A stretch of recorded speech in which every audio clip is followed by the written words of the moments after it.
Hello everyone, welcome to my channel code diaries. Last video में हमने conditional statement का if statement के सारे टाइप चेक कंप्लीट किए थे। इस वीडियो में हम nested if and switch statement complete करेंगे। तो चलिए स्टार्ट करते हैं वीडियो को।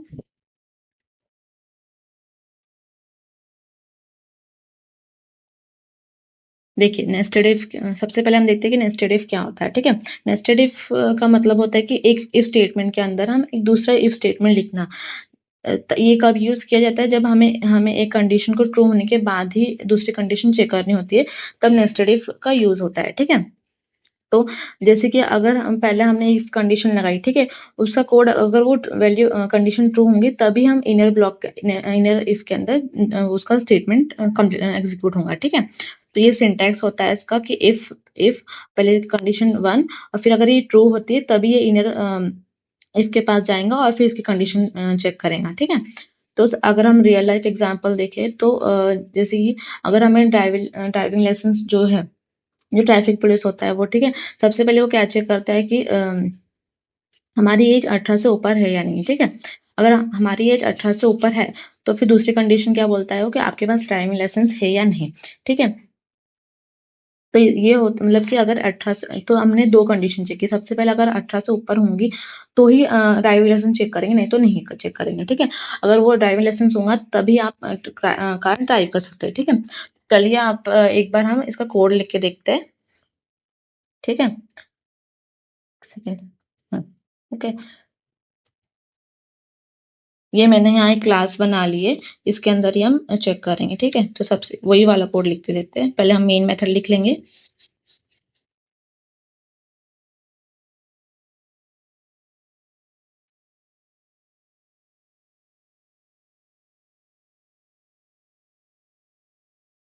ठीक है, तो सबसे पहले हम इंट एज ले लेंगे। ठीक है,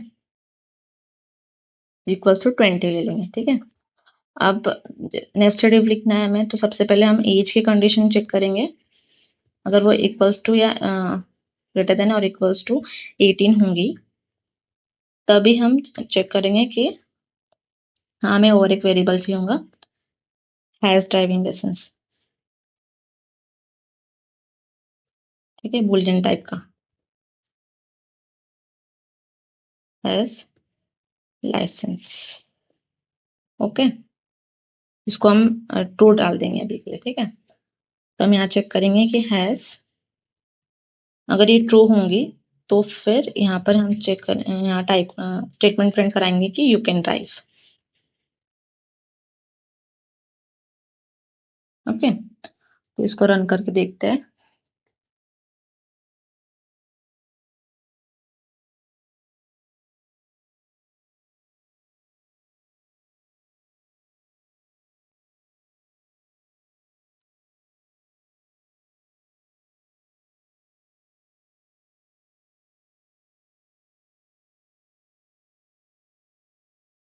ठीक है, देखिए यहाँ पर आउटपुट आ गया है, यू कैन ड्राइव। ठीक है, और अगर देखिए अभी ना हम इसको ना एज को 18 से कम करते हैं। ठीक है, या 16 करते हैं, तो यहाँ क्या होगा कि जब ये फॉल्स हो जाएंगे ना, तो यहाँ इसका हम एक एल्स वाला लिख देते हैं। ठीक है, इसका इधर, हाँ इधर आएंगे एल्स, तो इसका एल्स वाला हम एक लिखते हैं।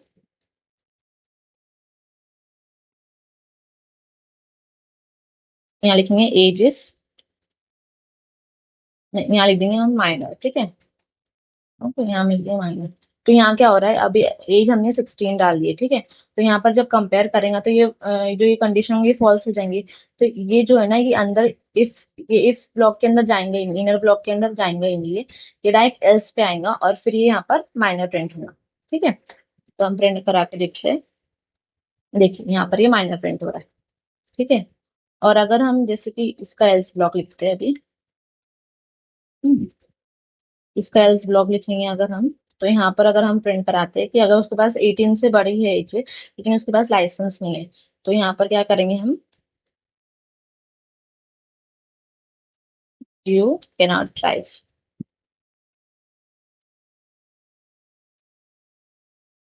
ओके, अब यहाँ क्या करते हैं, हम इसको 18 रहने देते हैं। ठीक है, यहाँ पर इसको हम फॉल्स डाल देते हैं। तो देखिए फ्लो कैसा होगा यहाँ पर। अभी यहाँ पर क्या होगा, ये जो है ये तो कंडीशन ट्रू हो जाएंगे, तो ये अंदर, ये इफ ब्लॉक के अंदर जाएगा, इनर ब्लॉक के अंदर। ठीक है, फिर ये यहाँ पर कंडीशन चेक करेंगे कि लाइसेंस है कि नहीं, तो हमने तो यहाँ फॉल्स डाला तो ये फॉल्स देंगे, तो ये वाला स्टेटमेंट प्रिंट ही नहीं होगा, डायरेक्ट ये प्रिंट होगा। ठीक है, और फिर इसके बाद में प्रोग्राम एंड हो जाएगा। ठीक है, देखिए यहाँ पर आएगा यू कैन नॉट ड्राइव। ठीक है, अब हम नेक्स्ट इस पर जाते हैं। ठीक है,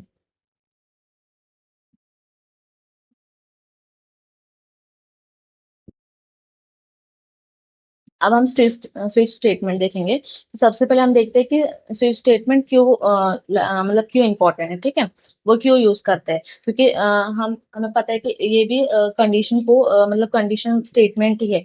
तो जब इफ एल्स लैडर से काम कंडीशन हम चेक कर सकते हैं, तो इसकी क्या जरूरत पड़ी। ठीक है, तो इफ स्विच स्टेटमेंट तब यूज करते हैं जब हम एक ही वेरिएबल या फिर एक्सप्रेशन की वैल्यू को मल्टीपल फिक्स वैल्यू से कंपेयर करते हैं। जिस इसका मतलब क्या हुआ कि जैसे कि अगर हम रियल लाइफ एग्जांपल देखें, तो जैसे मान लीजिए आप रेस्टोरेंट में गए।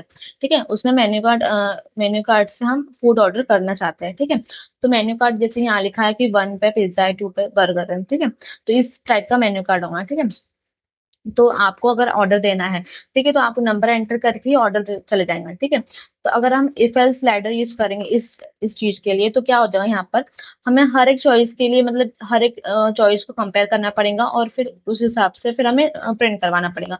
तो ये कोड काफी लंबा हो जाएगा, और रिडेबिलिटी भी बहुत कम हो जाती है। ठीक है, मान लीजिए अगर अभी जैसे ये चार ही मेनू कार्ड में ऑप्शन है। ठीक है, तो यहाँ पर तो ठीक है कि ये छोटा सा कोड आ गया। ठीक है, बाद में अगर मेनू कार्ड बड़ा हो गया, तो अगर जैसे 15-20 हो गए, तो फिर यहाँ पर हमें कोड और बड़ा करना पड़ेगा, और फिर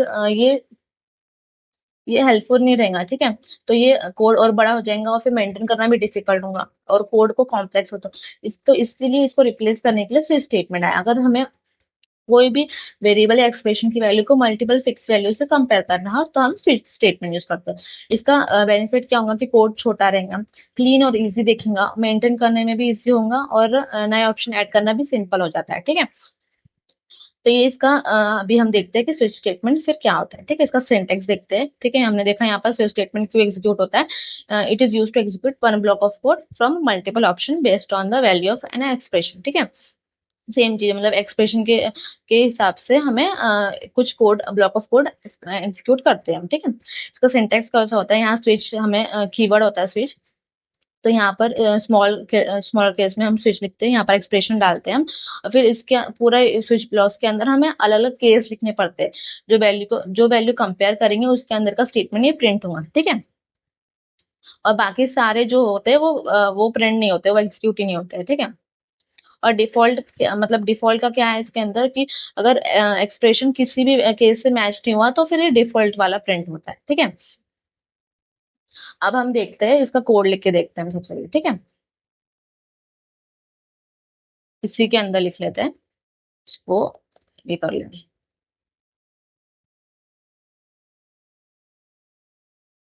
ओके, अब यहाँ लिख लेते हैं हम कोड इसका।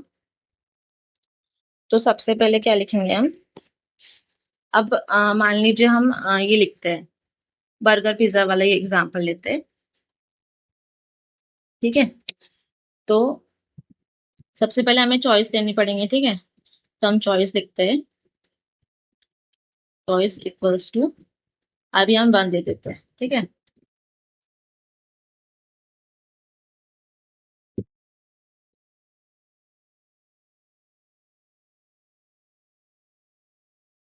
ओके, अब हम स्विच का ये लिखेंगे, यहाँ पर हम चॉइस को चॉइस इनपुट देंगे। ठीक है, ठीक है, ये स्विच ब्लॉक है, इसके अंदर क्या होता है, जैसे हमने यहाँ चॉइस 1 दी। ठीक है, तो यहाँ ये 1 आएगा। ठीक है, और मतलब यहाँ 1 इनपुट जाएगा, और फिर यहाँ पर जो भी केस मैच होंगी, जैसे हम केस यहाँ डालेंगे 1, और इसके अंदर हम प्रिंट करेंगे चीज आउट करके बर्गर। ओके, ऐसे ही हम मल्टीपल कंडीशन लिख लेंगे। ठीक है, मल्टीपल केसेस लिख लेंगे, मतलब यहाँ 2 डाल देंगे, हम ना कोई भी केस को रिपीट नहीं कर सकते, मतलब यहाँ पर सारे केस जो होते हैं वो यूनिक ही होते हैं। यहाँ थर्ड डाल देंगे हम, यहाँ फोर्थ, फिफ्थ। ओके। अभी हम यहाँ पर अलग अलग इनपुट ले लेंगे, मतलब यहाँ पर पिज्जा, पास्ता,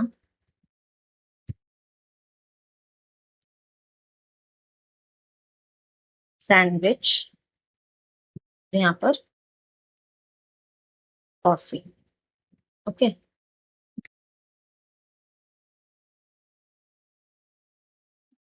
अब यहाँ क्या हो रहा है, ठीक है, अभी हमने यहाँ एक डिफॉल्ट ले लिया था, ठीक है, डिफॉल्ट भी ले लेंगे हम। ये भी एक कीवर्ड होता है, केस भी एक कीवर्ड ही होता है। ये क्या होता है कि जैसे जैसे ही हमने कोई भी चॉइस प्रिंट की, तो वो चॉइस ये केस से मैच होती है और फिर वही केस वाला कोड एग्जीक्यूट होता है, ठीक है।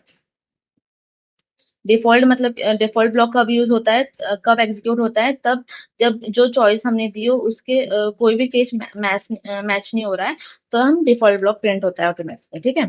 तो यहाँ हम दे देंगे इनवैलिड इनपुट। ओके। अब अगर हम इसको रन करते हैं तो इसका आउटपुट देखिए अब क्या है।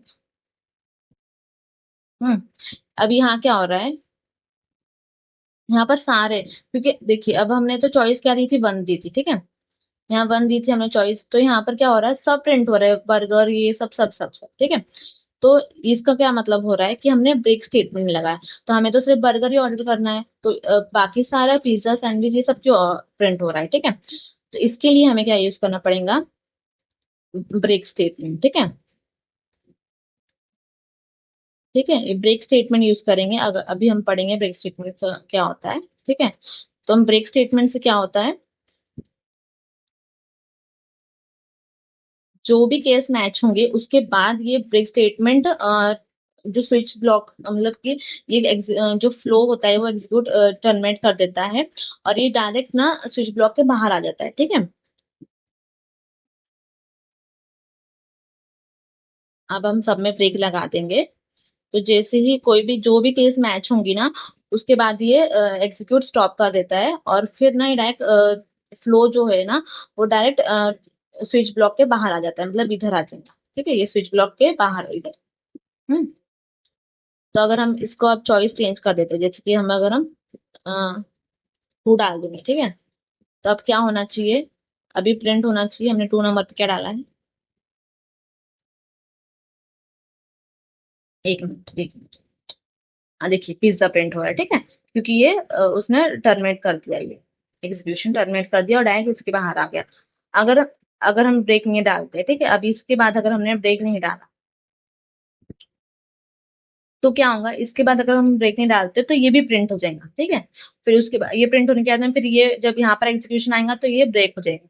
तो जैसे हम यहाँ पर अभी ब्रेक हमने हटा दिया था वहां से, तो ये देखिए यहाँ पर पिज्जा और पास्ता दोनों प्रिंट हो गए, ठीक है। तो इसीलिए हमें हर हर केस के अंदर हमें स्टेटमेंट के बाद ब्रेक लगाना ही है, ठीक है। यहाँ पर सेमीकोलन होता है। ओके। अब देखिए, अगर हम अब हमें पता करना है कि ये डायरेक्ट स्विच लूप के स्विच ब्लॉक के बाहर ही आ रहा है क्या, वो तो हम क्या करेंगे, यहाँ पर रेस्टोरेंट प्रिंट करेंगे, ठीक है, मेन्यू का restaurant, restaurant menu, okay sorry, restaurant menu. Okay. अब देखते हैं हम, जैसे हमने टू चॉइस दिए, तो अब पिज्जा के बाद में ये आना चाहिए डायरेक्ट, ठीक है। तो आपको समझ जाएगा कि ये डायरेक्ट फ्लो आ रहा है, ठीक है।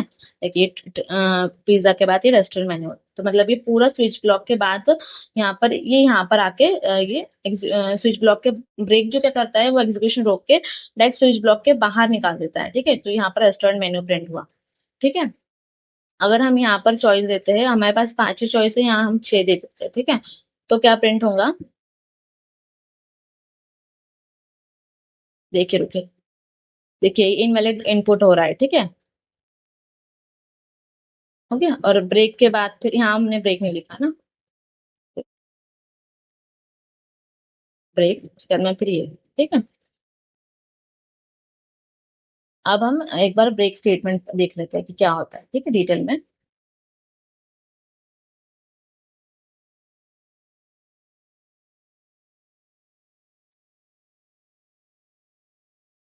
ठीक है, तो यहाँ लिखा है the break statement use to terminate the switch block when a matching case execute break stop the execution control comes out of the switch. मतलब क्या हुआ कि जो ब्रेक स्टेटमेंट है वो स्विच ब्लॉक का टर्मिनेशन रोक देता है, स्टॉप कर देता है। जब भी मैचिंग केस एग्जीक्यूट होती है तो ब्रेक क्या करता है, एग्जीक्यूशन स्टॉप करके वो पूरा जो कंट्रोल होता है वो स्विच ब्लॉक के बाहर आ जाता है। ठीक है, तो हाँ, ये एग्जीक्यूशन स्टॉप करता है स्विच स्टेटमेंट का, बस इतना याद रखने का है। जब भी ब्रेक एनकाउंटर होता है तो जो कंट्रोल्स है वो एग्जीक्यूशन स्विच केस के ब्लॉक के बाहर आ जाता है, और जो भी नेक्स्ट लाइन है यहाँ पर स्विच ब्लॉक की वो एग्जीक्यूट हो जाती है। देखा हमने वहां पर रेस्टोरेंट में प्रिंट हो रहा था। ठीक है, तो ये वर्क कैसे करता है, स्विच स्टेटमेंट स्टार्ट हुआ, उसकी each case one by one check होती है। जब भी मैचिंग केस फाउंड हो जाती है तो ब्लॉक एग्जीक्यूट हो जाता है, और ब्रेक जब उसमें ब्रेक लिखा होता है तब वो टर्मिनेशन स्टॉप करता है और डायरेक्ट स्विच ब्लॉक के बाहर आ जाता है। ठीक है, विदाउट ब्रेक भी हमने देखा कि वो सारे केसेस प्रिंट आउट करता है। ठीक है, तो ये क्या करता है, ये रिमेनिंग केस अनवांटेड एग्जीक्यूशन को स्टॉप करता है। ठीक है, बाकी सारे हमने नहीं चाहिए केस, जो हमें चॉइस दी है वही। ठीक है,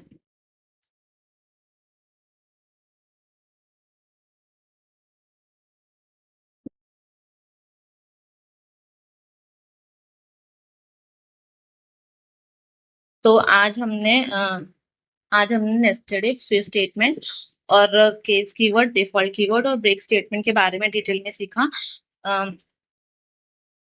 हमने ये भी समझा कि स्विच स्टेटमेंट की जरूरत क्यों पड़ती है, और इफ एल्स लेटर में कोड को क्लीन और रीडेबल कैसे बनाते हैं। ठीक है, मुझे उम्मीद है कि आपको ये नेस्टेड इफ और स्विच स्टेटमेंट दोनों ही अच्छे से समझ में आ गया होगा। और वीडियो हेल्पफुल लगी होंगी तो वीडियो को लाइक करिए, अपने दोस्तों के साथ शेयर करिए और चैनल को सब्सक्राइब करना मत भूलिए। मिलते हैं नेक्स्ट वीडियो के साथ एक नए जावा के कंसेप्ट के साथ। Thank you for watching. Happy coding.